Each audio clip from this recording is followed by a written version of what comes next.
Welcome to How to Split a Toaster, a divorce podcast about saving your relationships from True Story FM. You know what the cloud said to the toaster after it tried to split itself? Hold my beer.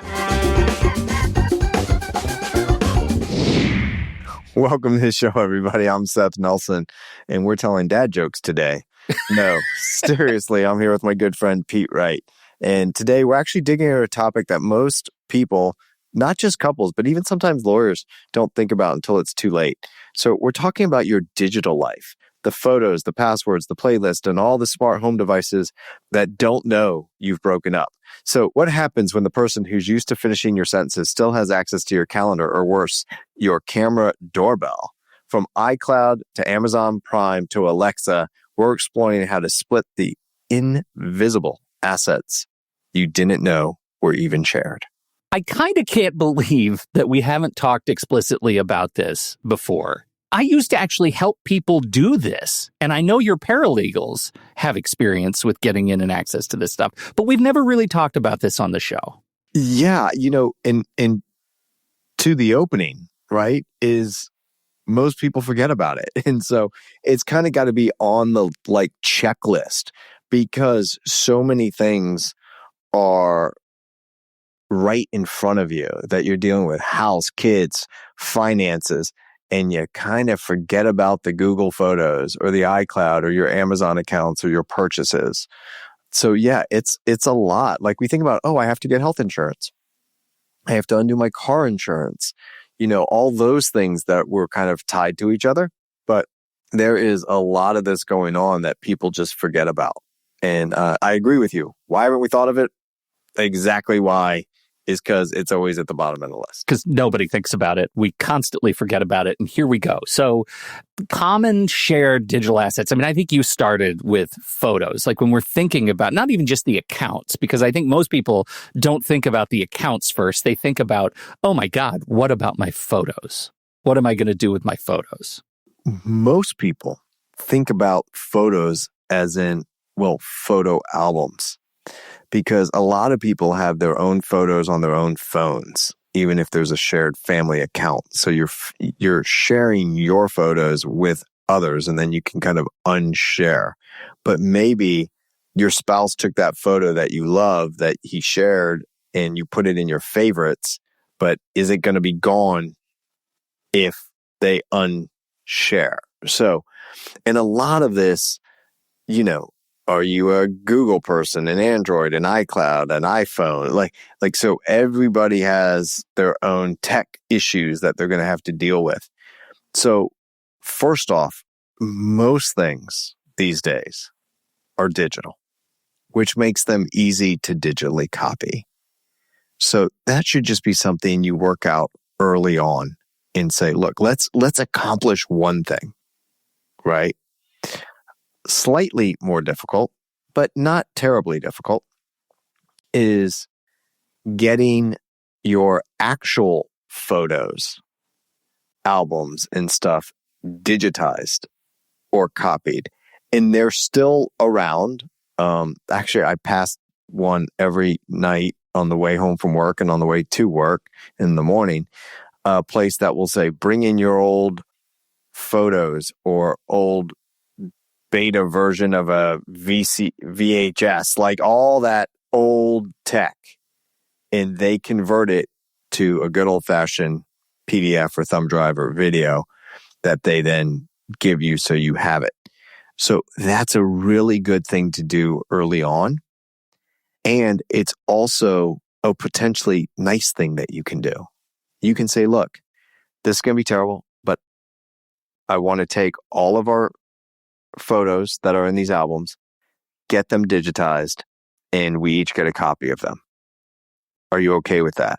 And it's a really handy process to go through that, right? And one of the services I've used in the past is called Legacy Box, where they actually just send you a box and some stickers with numbers on them. And you put stickers on the albums, put the album in the box. They just send you, here's a Google Drive link with everything in it.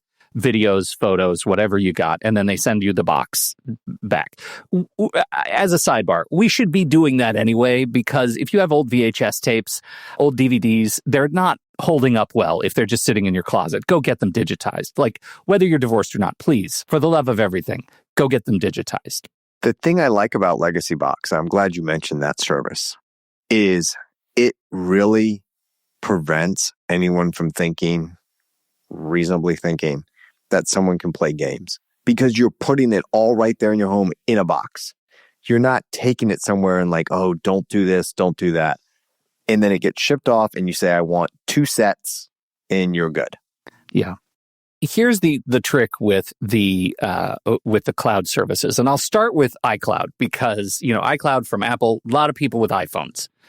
So let's just talk about what we sometimes deal with when we deal with people who come in and say, oh my gosh, we're getting a divorce. But we have what's called the iCloud family plan. What happens when I'm not the owner of the family plan and I'm booted from it, right? There's a lot of fear that comes into that, right? I just got to hold on. Don't boot me from the family plan as long as you can, just so I can make sure I have all the memories. Apple is one of those companies that, has sort of a mixed history when it comes to successive account holders. In this case, once you leave the family plan, your photos are with you. Your videos are with you. They're not going away, but you have to start paying for your own storage immediately. And if you don't get a credit card in there, then you could lose your stuff, right? And so as soon as you get out, put a credit card in, you won't lose photos that are already in that account. Anything you have downloaded to your device, you're good there. You're totally good there. Even if the account goes away, you've saved your photos. So you don't have to worry about that. Shared family albums are huge. They're huge. And if you are booted from the family and you haven't saved images that have been saved by somebody else in your family to your local device, you're out of those. You're out of those groups. You will lose access to those. So if you're on the way toward a divorce, start saving those to your local library. Those are the key considerations that come with leaving a family plan or getting booted from a family plan. So definitely back up your photos, pay to subscribe, and check those device settings to make sure. The other piece that is important is your smart home. A lot of people have smart homes now, more and more every day. We're getting a new front door on Wednesday that has a smart lock that will integrate into our home services. So we'll just walk up and hit our phone at the front door and just tap the front door and it'll open. What do you think about that? Do you think in the modern age that this saying like, oh, can't close the barn door after the horses have gone out, like, is that done now because everything's electronic? It might be done. Certainly there are no more latchkey kids. Nobody even knows what a latchkey is anymore. That's right. I was one of those kids. Yeah. Absolutely, latchkey kid. Yeah, it's when I watched all the best TV. So that's right. And you would try to stay home sick so you could watch The Price is Right. That's exactly. Donahue. Man, I watched the hell out of Donahue. Okay. So smart home, we're talking Ring, Nest, Alexa. What other kind of falls in there? Or is that the big one? And Apple Home. And Home. The trick is with all of these, if you have, say, a smart home key or smart home devices, they are connected to the one person's kind of parent account. I'm saying parent, just sort of the master account. And they're shared, right? Like in my home, I run the Apple Home, and the home key that we have for our smart home, I share with everybody else in the family. It's nice of you. It's really nice. I let them in sometimes at the end of the day. When the cold comes in.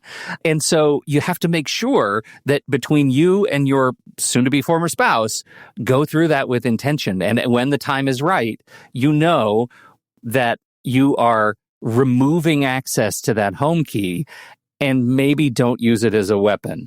And I imagine you've seen this before when people just remove access to home key as a tool. Well, a big question comes out when someone moves out because they've separated. And the other one says, well, can I change the locks? The answer is yes, you can change the locks. The next question is, can they break through the window to get in the house because you've changed the locks? And the answer to that question is yes, they can. because it's their own home, just like it's your home. And if they're just breaking a window to get it in their own home, you're allowed to do that. You can't do it for violent purposes or trying to hurt anyone. But unless you get a court order that says you have temporary exclusive use in possession of the marital home, they're allowed to be there. So that's where you want to get that court order. And it's the same goes if you're changing the code on the locks. That's just like changing the lock. Well, that's my question for you, though. So legally, when is it appropriate to have that discussion about intentionally removing the shared smart home devices from the person who's leaving? That's when someone's moving out and you're going to have someone have what's called exclusive use and possession of the marital home. Because what that means is, look, it's just temporary. Let's just say husband moved out, wife is in the home. The wife says, well, I don't want him coming over at just any time. It has to be an agreeable time to get his belongings or do X, Y, or Z. Well, then once she has what's called exclusive, just to her, use, she's allowed to use it, and possession. It's her temporary. She's in control of it. Okay. As far as who comes and goes, that's the time to have that conversation. And that's the time to then say, okay, I'm going to change the code, right? And go from there. Okay. So don't do it as a tool for emotional warfare. That's right. That's right. And I get there's a sense of safety. They move out. You're having troubles. I don't want to come back in.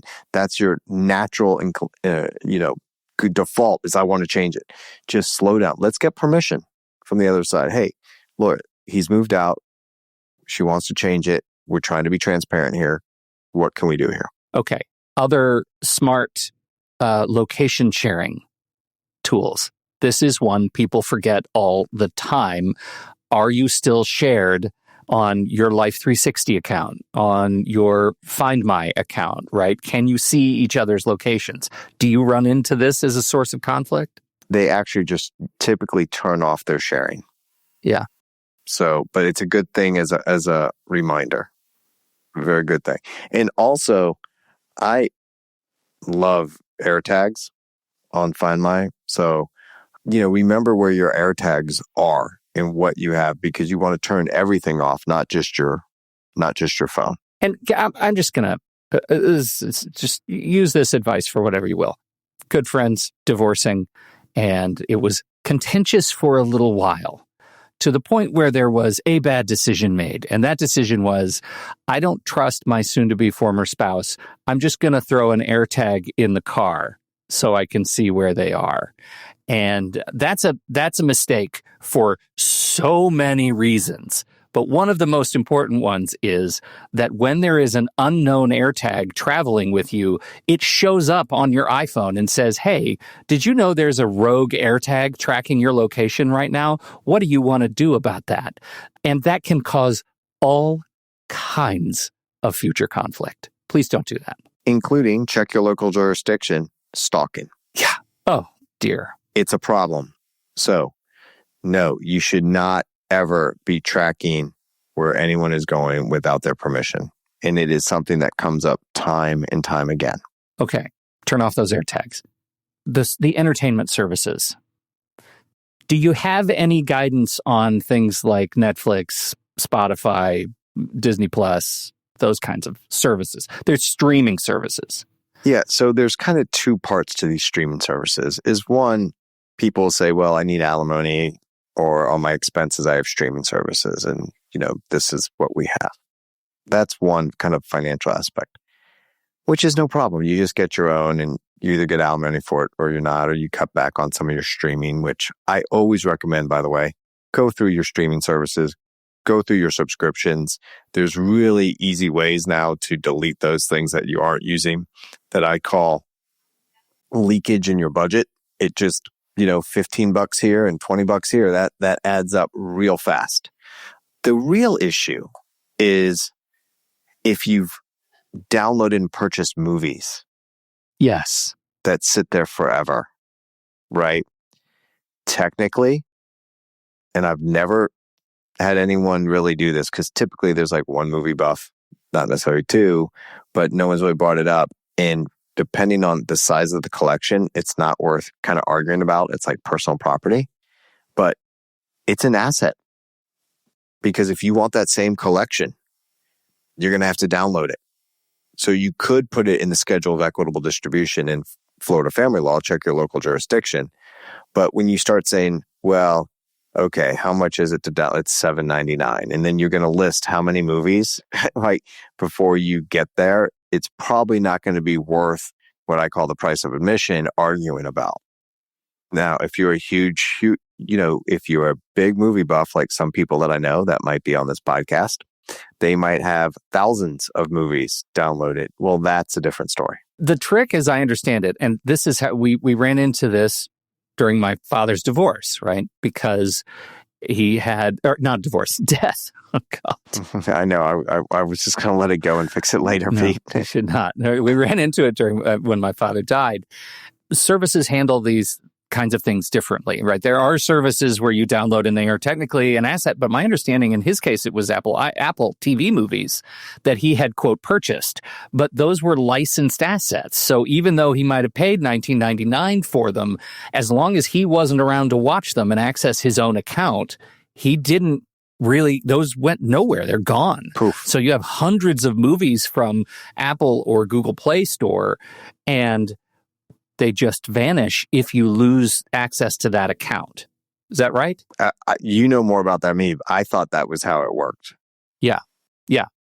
So the workaround is kind of lousy, but it is doable. It's just keep the don't tell Apple I'm saying this.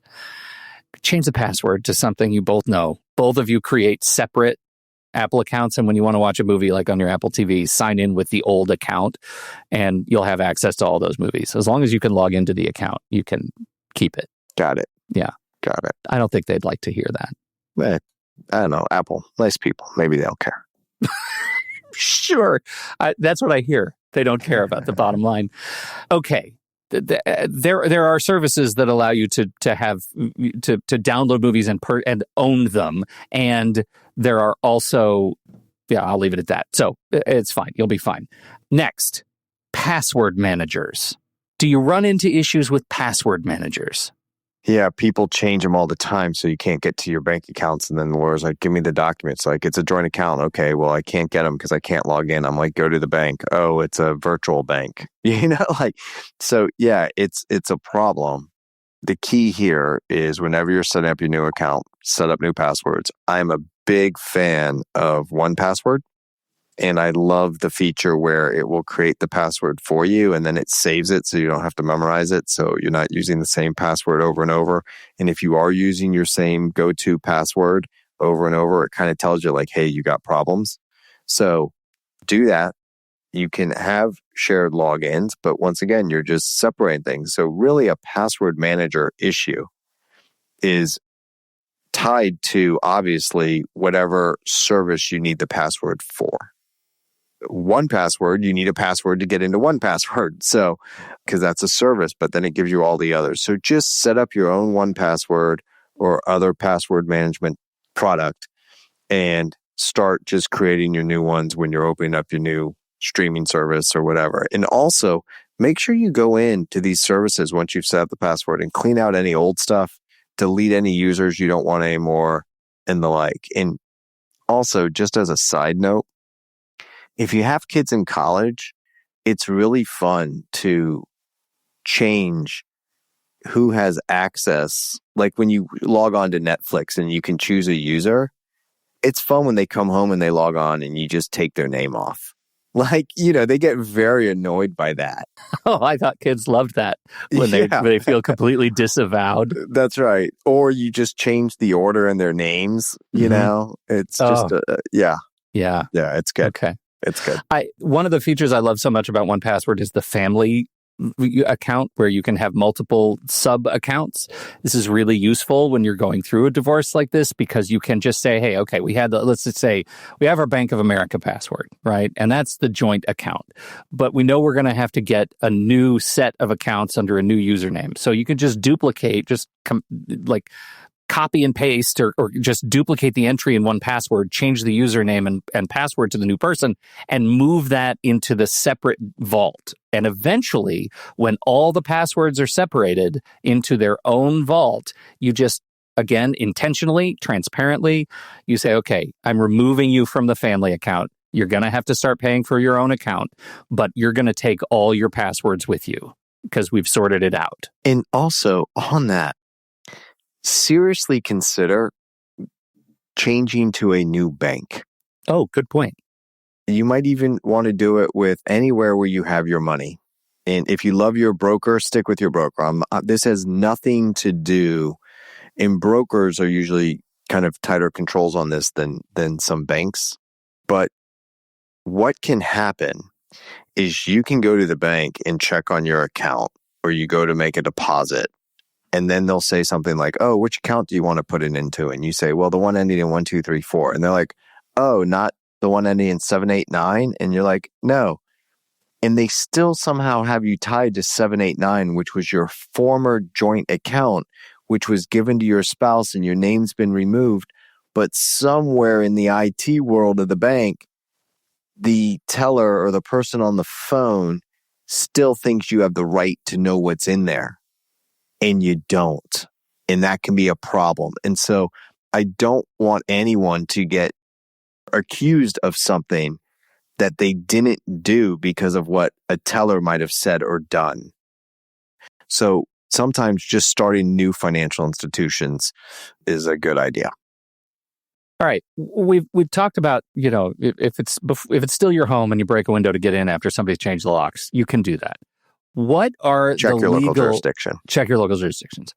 What are the legal risks of logging into your ex's accounts, any of their accounts, and they find out about it after separation? Well, it's a problem. You're not supposed to be there. It can lead to a lot of things, including identity theft. If you're logging in acting like you're somebody else.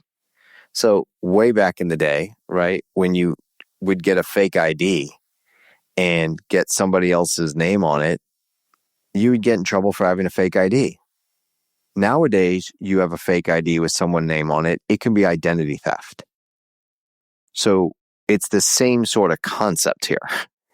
Let's be very careful about respecting boundaries. You don't want them logging into your stuff. You shouldn't be logging into theirs. Keep it separate. You don't have a right to be there. You'll be curious. You'll be emotional. You'll do all that. But this can lead to serious consequences that aren't necessarily what you were intending to do, but it's a problem. I imagine it's a significant source of confusion too, if you're not really deliberate about figuring out who has access to what, where the passwords are. Are you using the password manager? God, I just know how confusing it is because we're so entangled once you get into digital services as a family. Right. And also you're worried that your spouse is going to take all the money and leave you broke. So you want to log in and take half the money, and it's stressful. Yeah, don't do that. All right, family communication. We're talking about family calendars, school portals, things like that, right? The family calendars, I think, are fairly straightforward, right? Just stop sharing, turn off sharing to your Google Calendar with your spouse. Don't do that anymore. That's okay. Yeah. Schools are difficult because it's school by school. And sometimes they'll have who's the primary and who's the secondary parent. And it's just their forms. Don't get all hung up by those words.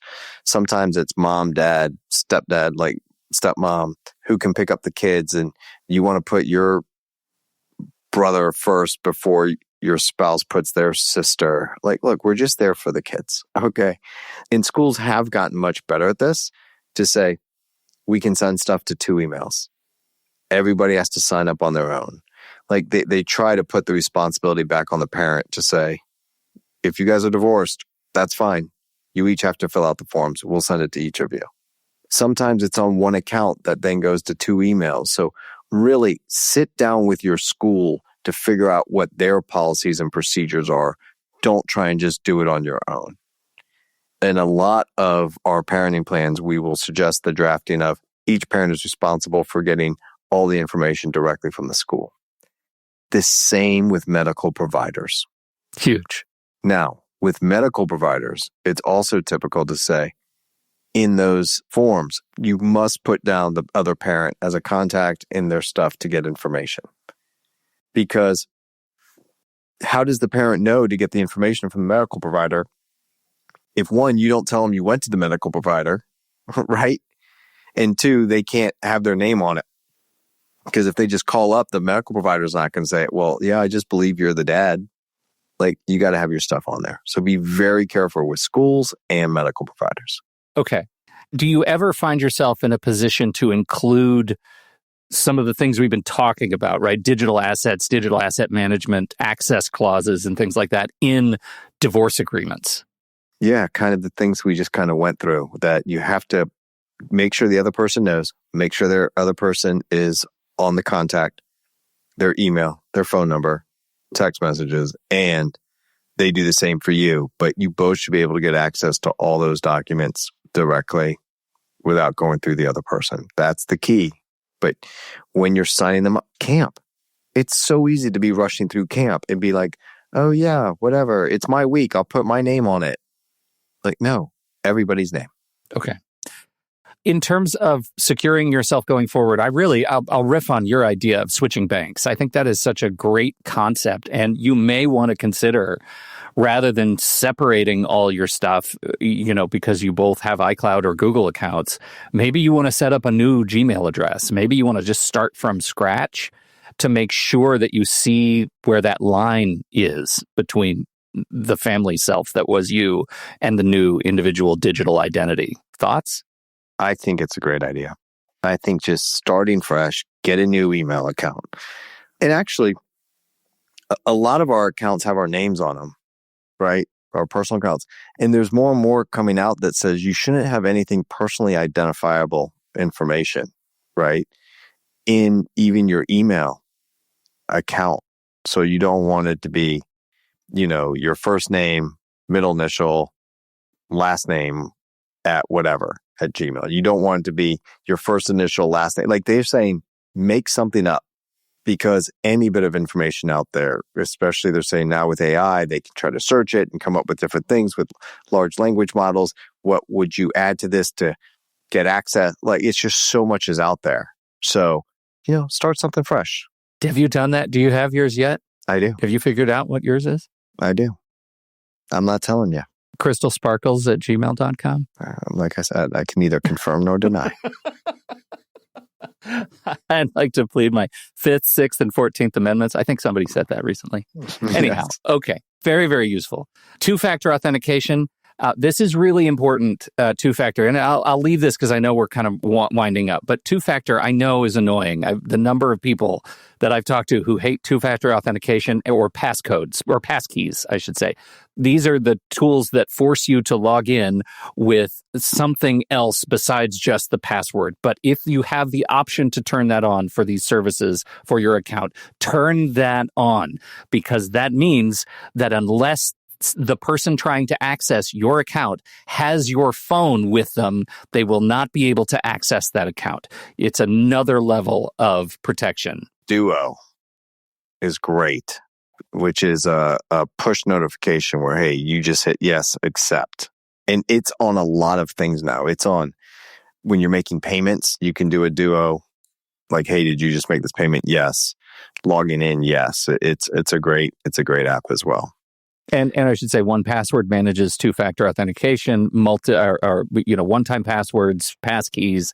If you decide to go into the 1Password route, it also handles the entire universe of evolving passwords and security. You didn't pick my favorite amendment of the Constitution when you were pleading your amendments. I just say. What was that? What is it? The 21st is always my favorite. Why is that your favorite, Seth? Well, as you know, it repealed the 18th. Of course it did. I mean, I'm not a rube. Yeah, exactly. And of course, as you know, the 18th was prohibition. So that's why 21st is always my Then I also amendment. plead that. Okay. Hey, this, you know what? Can I have I know we're kind of wrapping up still, but I have a shoehorn. I want to just make sure. how do you decide from a legal perspective what to do or not delete with regard to things like, as you're cleaning out your identity, photos, videos, emails, texts, social media stuff? Like, when's it okay to purge? At the end of the case. Okay. Anything else, you're going to be claimed of, you're deleting evidence. Got it. Good question. Nice shoehorn. Patience. It'll get cleaned up. Thank you, everybody, for being a part of this community, for downloading and listening to this episode of the show. We sure appreciate you. On behalf of Seth Nelson, America's favorite divorce attorney, and me, I'm Pete Wright. We'll see you next time right here on How to Split a Toaster, a divorce podcast about saving your relationships. How to Split a Toaster is part of the True Story FM podcast network, produced by Andy Nelson, music by T. Bless and the Professionals and DB Studios. Seth Nelson is an attorney with NLG Divorce and Family Law with offices in Tampa, Florida. While we may be discussing family law topics, How to Split a Toaster is not intended to, nor is it providing legal advice. Every situation is different. If you have specific questions regarding your situation, please seek your own legal counsel with an attorney licensed to practice law in your jurisdiction. Pete Wright is not an attorney or employee of NLG Divorce and Family Law. Seth Nelson is licensed to practice law in Florida.